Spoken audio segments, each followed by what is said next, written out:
I'll be talking on the laparoscopic management of the wall prolapse. Wall prolapse usually occurs in the patient who are elderly, and it is associated with deterioration of in the quality of life, and it may contribute to bladder, bowel, and sexual dysfunction. It is the most common cause is after hysterectomy, maybe open hysterectomy, laparoscopic hysterectomy, or vaginal hysterectomy when the wall support is not given properly. Usually, it is associated with the patient with enterosil. So, before taking this patient for the management, a thorough preoperative evaluation is very important, and the patient has to be examined carefully, and whatever defect is there, the defect, all the defects, site specific defects, they have to be noted and they have to be treated properly. And the management depends on the age of the patient, desire for the vaginal function and associated problems like SUI, intrusive, all those things. So the goal of the medicine is not to just prolong the life, but it is to improve the quality of the life, because these are the elderly patients and they need good tender care and good surgical outcome. So the aim of the surgery is to relieve the symptoms, whatever the symptoms they have, to restore the anatomy to the normal as much as possible, to restore the function to the normal, and to prevent the recurrence in the future. Because this prolapse surgery, they are due to the defect in the pelvis and they have the causes to cause recurrence. So every attempt has to be made to prevent the recurrence of the prolapse in these patients. Selection of the patient for the prolapse surgery is very important. So according to the age of the patient and their pathology and their wish, we have to give them catheter approach. Young patient, they should be offered the patient sacral colpopexy, pectopexy, because they are going to live for the long period, and these time-tested surgery should be offered to this young patient. Older sedentary patient, transvaginal suspension of the mesh with colpoplastic repairs can be offered, and those patients who are not fit for surgery, who have associated medical problems, and who do not desire the vaginal function, they can be offered the choices of vaginal ablative procedures.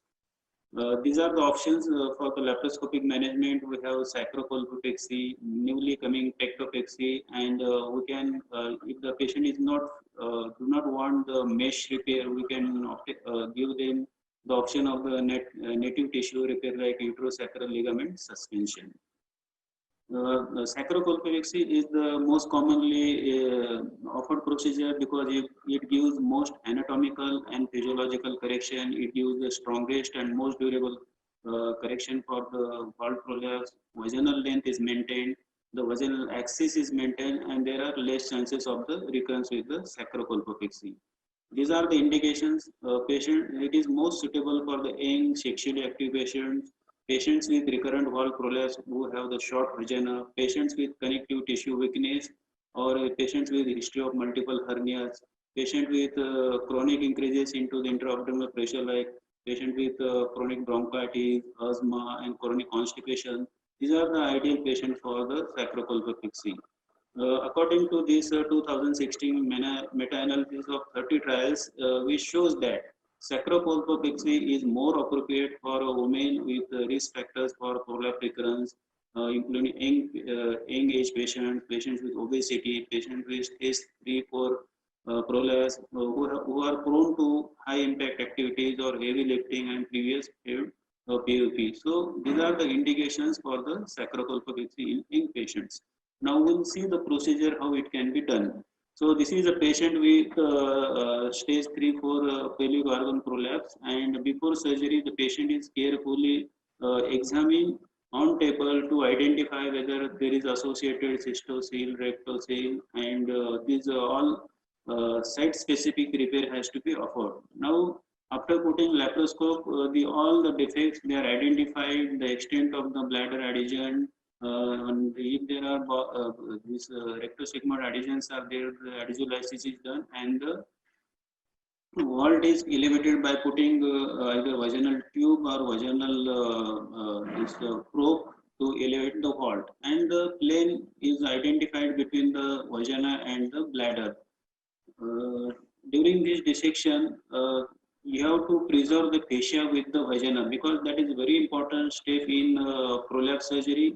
whenever we are using mesh, there are 2 to 3% chances of mesh erosion, and one of the steps in preventing the mesh erosion into the vagina is to keep the fascia towards the wall or vagina. If we keep the fascia, fascia which is attached to the vaginal wall, that is going to definitely prevent the incidence of the mesh erosion, because mesh erosion is very difficult to manage, and it causes a lot of problems. So proper plane is identified between bladder and the vagina, and the bladder is pushed sufficiently till the level of the bladder neck.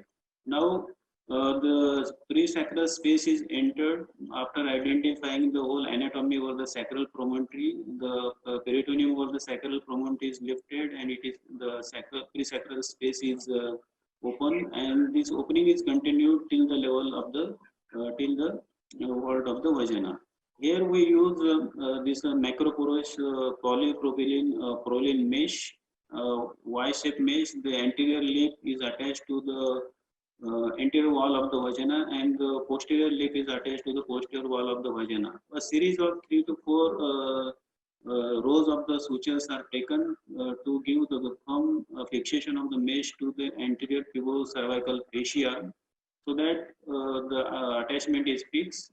Always use non-observable suture material in prolapse or hernia surgery. That is second principle. And third principle is the repair has to be tension free. If the repair is tension free, this patient is going to have recurrence of the prolapse, because the sutures may may cut and give away, and there will be recurrence. So this anterior limb of the mesh is fixed to the anterior vaginal wall, maybe depending on the laxity of the vagina and the severity of the prolapse. After fixation of the anterior lip of the mesh, the posterior lip is fixed on the posterior vaginal wall, and the lower end of the mesh is fixed to the pelvic floor muscle.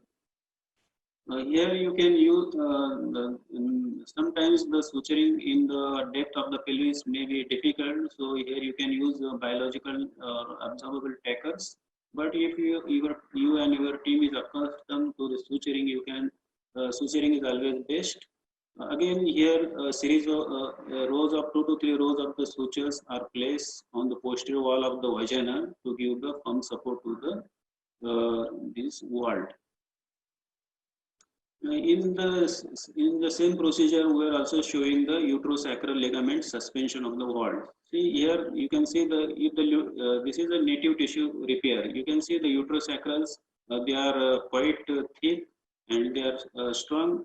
And maybe due to during prior procedure they were not attached, or they may be detached in the post-operative period, so leading to the post-operative wall prolapse. You can see a thick bite is taken through the uterosacral ligament at least 2 centimeter away from its detachment, and then it is fixed to the angles of the wall with non-observable suture material. Take thick bites. The bite has to go through this fascia at least 2 centimeter into the substance above the detached end, so the attachment to the uterus, this wall is firm. Then the upper end of this Y-shaped mesh is fixed to the anterior longitudinal ligament. Here, in all prolapse surgery, one of the attachment is always ligament which is fixed, maybe bony point or ligament. So this is the upper end which is fixed over the anterior longitudinal, this is sacral promontory. You can take 2 to 3 bites through this ligament. Again, take deep bites. The bites has to be sufficiently thick, otherwise the sutures they can give away, leading to the recurrence. Here we always take 3-4 bites so the attachment is firm. You can use a tacker also, but we always prefer the suture, because the chances of discitis, the back pain are less when you take the sutures. Then the mesh is extraperitonized. Always extraperitonize the mesh. Otherwise, there are chances of the adhesion to this mesh and leading to the this post-operative obstruction of the intestine. Sometimes here we are showing the bleeding over the sacral promontory. Sometimes there are the vessels in this pre-sacral space, the pre-sacral vessels, and while taking the bite through this anterior longitudinal ligament, your needle can puncture this vessel and leading to the torrential bleeding. One of the peculiarity of these pre-sacral vessels is they are high flow vessels, and they have the tendency to retract. So it may be very difficult to control the bleeding. The only way to control the bleeding in this space is to give pressure. So whenever you come across such types of bleeding, give pressure. What you can give pressure with any this non-traumatic instrument like suction, clear the bleeding, identify the site, and you can give pressure. The pressure can be given with this instrument, or you can put gauze, or you can simply press this mesocolon over that bleeding site. Keep the pressure for 3 to 5 minutes, and usually the bleeding stops. Or if the bleeding is clearly identifiable like this, you can take help of this bipolar instrument and coagulate the sputter. Otherwise, pressure works. That is the only way that can work in this space. Uh, this is the only drawback of this surgery, because in some patients there is increased vascularity over the promontory, and if you puncture the vessel, there can be bleeding. You can see this mesocolon is used to give pressure because it was not getting control only with simple suction, and with prolonged pressure, the bleeding control and the rest surgery can be done after controlling the bleeding. There are various studies when I search the literature which support that sacral colpopexy is laparoscopic sacral colpopexy is a feasible and highly effective technique that offers good long-term results with complication rates similar to those to open surgery, with added benefit of being minimally invasive. This is another study which shows that the symptomatic relief is 96%, successful anatomical outcome was found in 89%. If there is a pre-op stress urinary incontinence, it gets resolved in 67% of the cases without concomitant this continence surgery. So it is one of the best procedure. According to the British Society of Urogynecology, the operation is successful in supporting the wart in 9 out of 10 cases. Success rate over 3 to 5 years are 90%, and no success rates are yet comparable for longer than this. According to NICE guidelines 2017, the sacrocolpopexy gives better success rate. There is less likelihood of recurrence of the prolapse. It gives improved quality of life. It improves symptoms with reduced pelvic pressure. The sex is less painful and less difficult. So this procedure can be widely used for the management of the wall prolapse. According to Green top guidelines, it also shows the sacrocolpopexy is associated with significantly lower rates of recurrence prolapse, post-operative SUI, and higher satisfaction rate. So this is a comprehensive review of the sacral colpopexy. The anatomic success rate is 78 to 100%. Satisfaction rate and complete rate of symptoms is seen in 85 to 100% of the patients. Less recurrence and less post-operative dyspareunia. This is a Cochrane review, which also supports that it is one of the best procedure for the management of the wall prolapse. Now coming, the other option which we have is pectopexy. I think this is a very good surgery that is coming up, and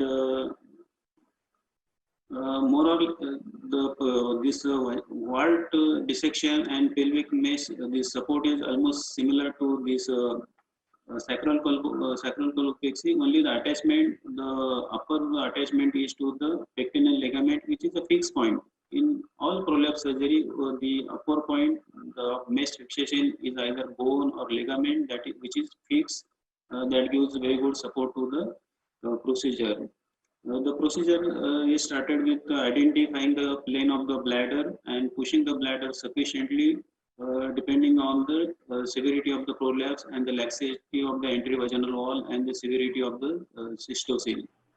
Sorry to interrupt. 2 minutes left. Yeah, I'll finish on time.